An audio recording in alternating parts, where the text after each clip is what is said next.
Olá, a imprensa, no geral, divulgou, você deve ter acompanhado, o transplante de coração do Faustão. Mas você sabe quais órgãos podem ser doados para salvar outras vidas? Quem pode ser doador? Gente, e como é que funciona a fila do transplante? Meu convidado de hoje vai nos explicar tudo o que precisamos saber sobre esse tema. Vou apresentá-lo a vocês. O Dr. Tadeu Tomé. Ele é coordenador do Programa de Transplantes de Órgãos e Tecidos do Hospital Sírio-Libanês, vice-coordenador do Departamento de Coordenação em Transplantes da ABTO, Associação Brasileira de Transplantes de Órgãos, e também é pesquisador do Grupo de Estudos em Doação e Transplante, o GEDOT, da Unifesp. Seja muito bem-vindo, doutor Tadeu. Olá, Lina, obrigado pelo convite. É um prazer enorme estar aqui com vocês, podendo contribuir com esse tema. Vamos começar, então, explicando para a população leiga, no geral, que está nos assistindo, quais os órgãos e tecidos que podem ser doados, doutor? Olha, são vários órgãos e vários tecidos, né? Em termos de órgãos, a gente tem o coração, os pulmões, fígado, pâncreas, o intestino, os 2 rins. Então, inúmeras pessoas aí podem ser beneficiadas com uma doação de múltiplos órgãos. Já os tecidos, nós temos a córnea, a pele, o osso, cartilagem, músculo, tendão, os ligamentos. Então, veja só que depois da nossa partida, quantas pessoas a gente pode ajudar deixando esses órgãos ou tecidos para quem precisa, né, Lina? Com certeza. Agora, que tipo de doador que pode doar esses órgãos e tecidos? Olha, nós temos 2 tipos clássicos de doador. O doador em vida, que nós chamamos de transplante intervivos, e temos o doador falecido. O doador em vida é aquele doador que pode doar parte de um órgão ou, em órgãos duplos, doar um deles, desde que não acarrete sobremaneira a saúde do doador. Então, a gente pode doar um rim para uma pessoa, pode doar parte do fígado para outra pessoa. Tem casos de doação de pulmão, né? Um dos pulmões que vai para outra pessoa. Doação de intestino, né? Uma mãe pode tirar aí até 1 metro de intestino e doar para a criança que precisa. Então, isso é muito comum. Existem leis específicas que controlam e regem para que não haja excessos, não haja abusos, né, Lina? Tá. No caso dos outros órgãos, a pessoa precisa estar morta, né? Porque um coração só pode ser doado de uma pessoa que faleceu. E aí que chegamos a uma questão importante de esclarecimento para a população, que para doar um órgão inteiro, né, um fígado inteiro, o coração, os 2 pulmões, o pâncreas, né, o intestino inteiro, a gente precisa estar morto, a gente precisa estar numa situação que nós chamamos de morte encefálica. Tá. As pessoas às vezes chamam de morte cerebral. O termo correto é encefálica, mas a morte cerebral também é um termo que a gente entende e que acaba deixando para que as pessoas fiquem mais à vontade para falar. É uma situação um pouco diferente, porque esse indivíduo, esse paciente, está dentro de uma UTI, de um pronto-socorro, com aquele suporte artificial de vida, ou seja, ele está entubado, ele não respira sozinho. A máquina acaba empurrando e tirando o oxigênio dele, né? Que ajuda a respirar. Eles têm drogas que são aplicadas, medicamentos que são aplicados nas veias para que o coração bata da maneira correta, na força correta e no ritmo correto. Então, essa situação artificial ocorre nesses pacientes que têm ou um trauma muito forte na cabeça, ou um derrame, ou algum tumor, ou alguma outra situação que leve à morte deste cérebro. Só que a pessoa, por estar dentro de um hospital, Lina, e ter esse suporte artificial de vida, ela está declarada em óbito, ou seja, ela morreu. Tá. Mas os órgãos estão sendo alimentados porque o coração está pulsando, por conta dos remédios na veia, por conta do ventilador mecânico que faz a respiração para a pessoa. Então, essa situação, dentro de uma unidade de terapia intensiva ou de um PS, a família é consultada. Olha, ela está morta, está aqui os exames, E aí é oferecida a possibilidade da doação de órgãos para poder ajudar uma outra pessoa. Tá. Agora, tem uma dúvida muito comum, assim, as pessoas ainda têm medo, doutor, de fazer uma doação com morte encefálica, porque eles ficam com dúvida, mas será mesmo que meu ente querido, meu parente aqui, realmente morreu se o coração continua batendo? Então, é muito bacana o senhor estar explicando isso para a gente, quer dizer, tem segurança médica, né, com evidência científica da morte encefálica. Exato. Assim, nós temos legislações muito rígidas e protocolos muito rígidos e definidos pelo Conselho Federal de Medicina, baseado em protocolos internacionais. Então, para fazer esse diagnóstico, Lina, até legal dar essa oportunidade para a gente conversar sobre isso, porque isso tira um pouco a ansiedade e a dúvida das pessoas. Veja só, primeira coisa, para fazer esse diagnóstico de morte cefálica, o médico que for fazer, não pode pertencer a nenhuma equipe de doação de transplante de órgãos. Olha que interessante, por causa do conflito, né? Então, um médico que faz transplante poderia ser questionado, olha, está fazendo o diagnóstico porque ele quer fazer transplante. Então, isso é proibido por lei. São médicos de terapia intensiva, emergencistas, a maioria são neurologistas ou neurocirurgiões ou neuropediatras, que são médicos especializados no sistema, né, nervoso, no neurológico, para fazer o diagnóstico daquele paciente que chegou lá no pronto-socorro com um derrame ou que chegou com um acidente e quer salvar essa pessoa. Tá. Aí, quando existe a suspeita da morte cefálica, então esses médicos que estão cuidando dessas pessoas e que não participam de nenhuma atividade de doação e transplante, esses médicos iniciam um protocolo.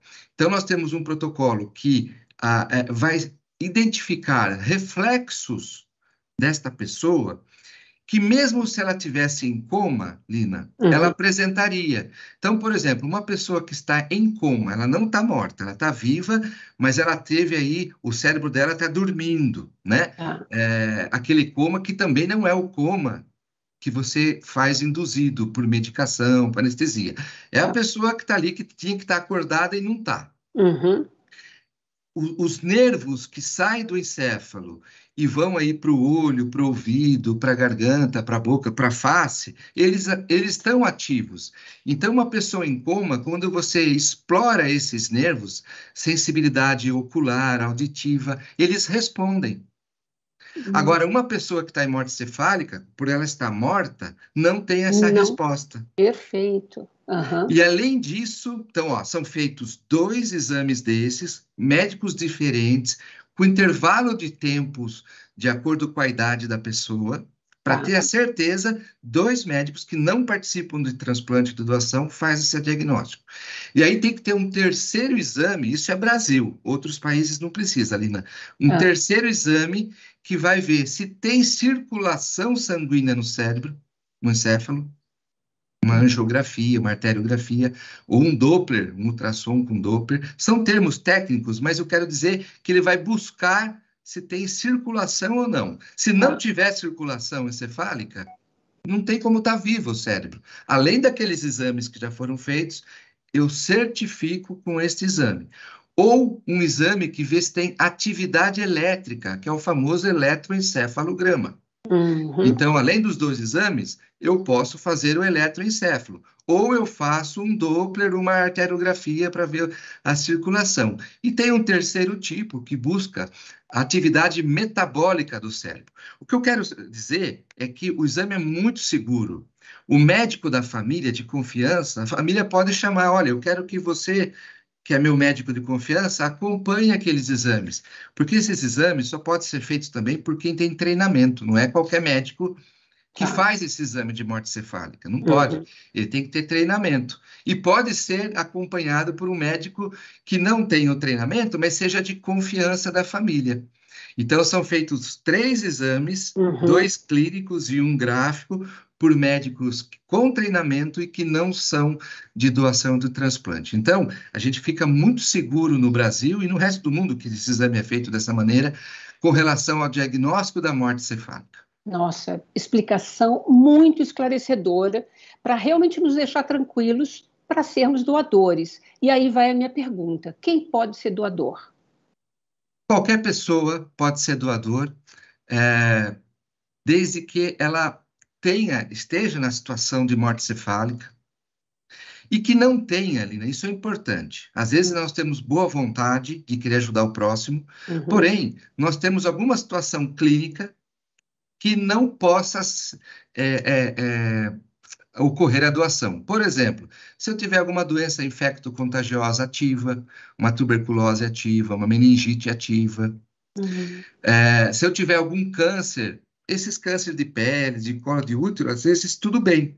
Mas se eu tiver outros tipos de tumores, eu também não posso ser doador, porque eu posso levar para o receptor Hum. uma célula cancerígena e causar problema para ele, Ou seja, se eu né? tiver um câncer com metástases, eu não posso ser Não doador, pode então. doar.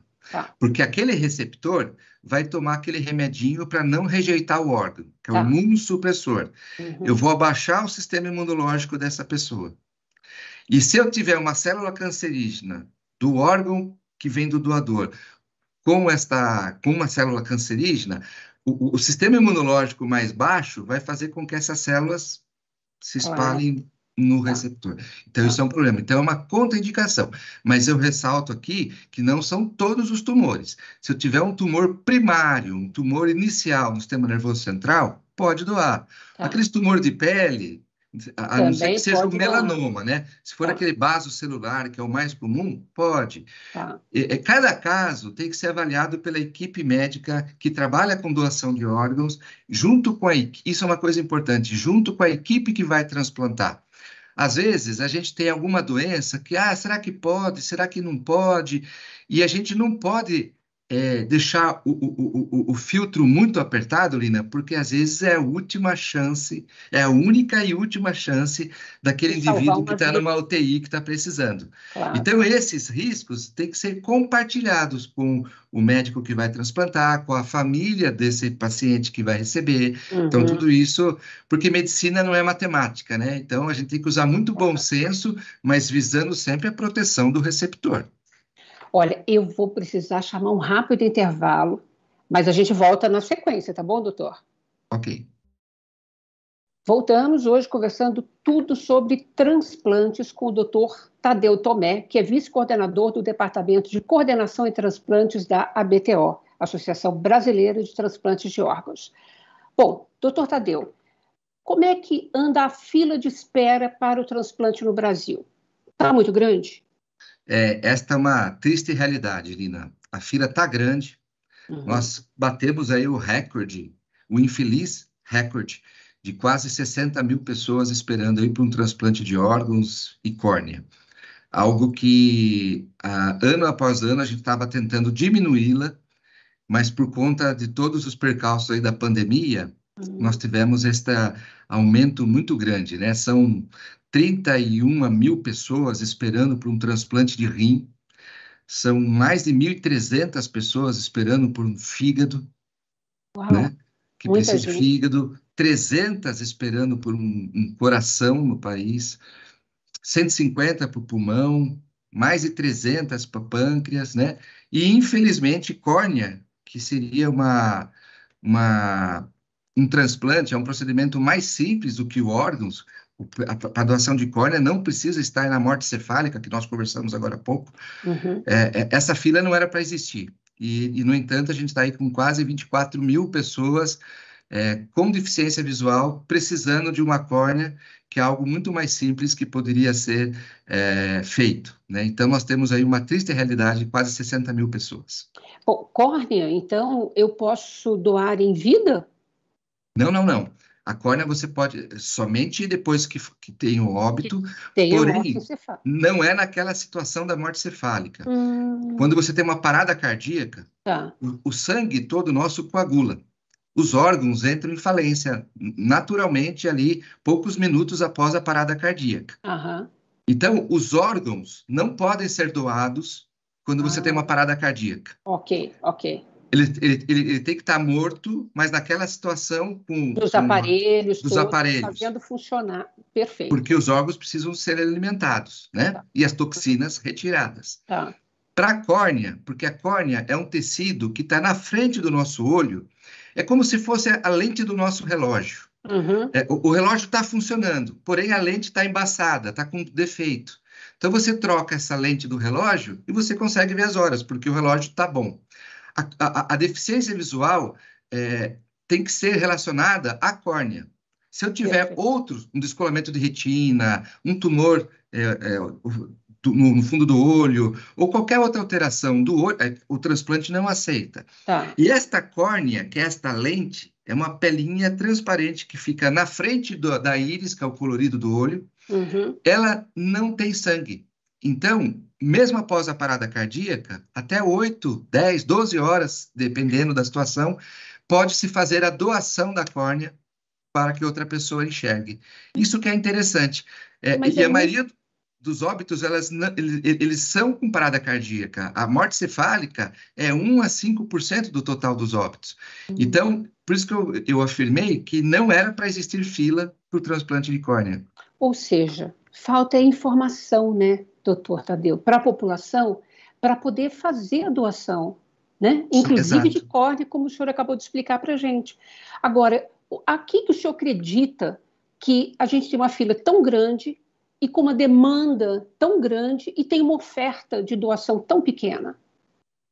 Olha, é multifatorial, né? Como eu disse, o transplante de órgãos é talvez a única área da medicina, Lina, que depende da participação popular, né? Não adianta ter os melhores hospitais, as melhores equipes médicas, remédios anti-rejeição, se eu não tenho lá na frente, do outro lado, a família, muitas vezes humilde, no hospital público, que doe, que autorize a doação. Nós hoje temos 50% das perdas dos não doadores da morte cefálica são porque a família recusa. Então, o povo brasileiro é um povo generoso, caridoso, humanizado e que costuma doar os órgãos. Mas muitas vezes eles acabam não fazendo isso por falta de informação. Daí a importância do programa que a senhora está conduzindo em esclarecer a sociedade desta possibilidade, da segurança do processo e dos benefícios da doação. Agora, doutor, eu quero ser doadora. Que providências eu preciso tomar? Eu preciso ter uma autorização por escrito? Ou é só informar a minha família, informar o médico? Eu queria saber quais os procedimentos para que a gente possa motivar as pessoas a serem doadoras de órgãos.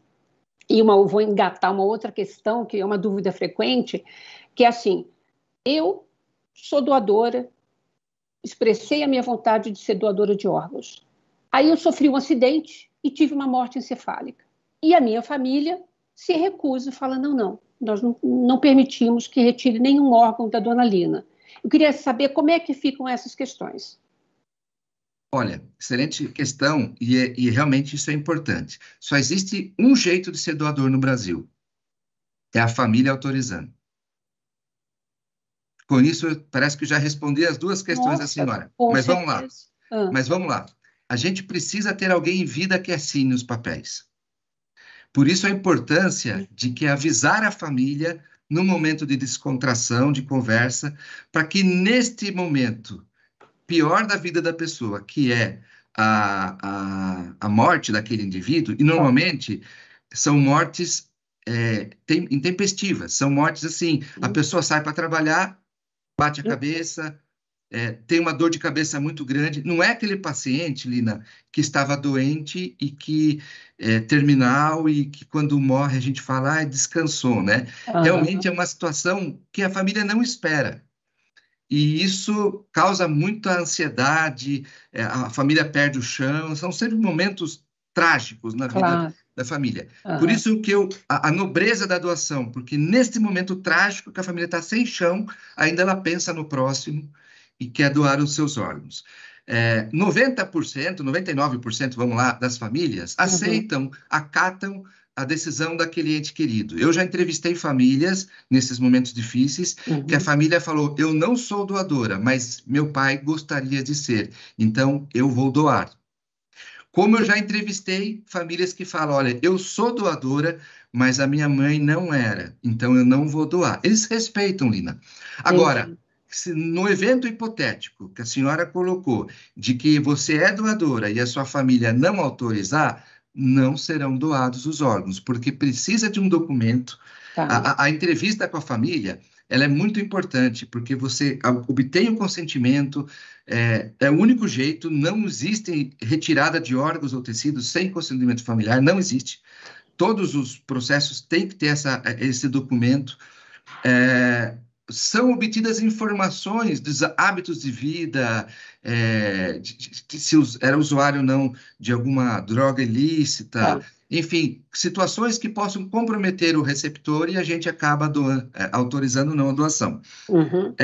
Alguns países existem a lei da doação presumida, ou seja, que presume-se que todo cidadão seja doador em morte cefálica, né? E que não tenha aquelas situações de doença que possa comprometer o receptor. Essa Tá. é a doação presumida. O Brasil tentou isso em 97, não deu certo.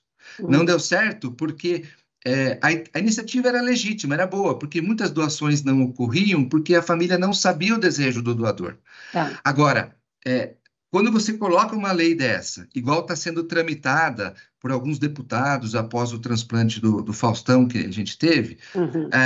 esta iniciativa ela tem que ser muito trabalhada com a população, Claro. porque se você inferir isso, as pessoas muitas vezes têm o medo, porque não conhecem a morte cefálica, como nós falamos agora, Sim. não sabe como é que funciona. Então, isso, no passado, teve um efeito rebote, nós tivemos queda do número de Entendi. transplante. Da mesma forma, doutor, que tem uma discussão polêmica ultimamente, que é assim: vamos abrir para comercialização dos órgãos. Isso é fato ou fake no Brasil? Existem conversas, até de transplantadores, nesse sentido, né? Se as pessoas têm os órgãos, por que elas não poderiam vendê-los, né, para outras que têm um comprador? O problema é o seguinte: nós, transplantadores, a gente tem uma responsabilidade muito grande com esses pacientes que estão na fila de Sim. espera. Quando a gente coloca esta possibilidade, isso pode impactar nas outras doações e nós tememos que chegue a um ponto que quem não tenha este dinheiro para comprar não seja beneficiado com transplante. E aí a Claro, gente destrói o sistema, que ao claro. longo dos anos a gente vem construindo essa imagem. Olha, Aliás, Lina, né, nós estamos com pouco tempo e eu queria ainda que o senhor nos explicasse: criança só pode doar para criança? Pessoa idosa pode doar? Tem algum critério nesse sentido? E o critério para a fila?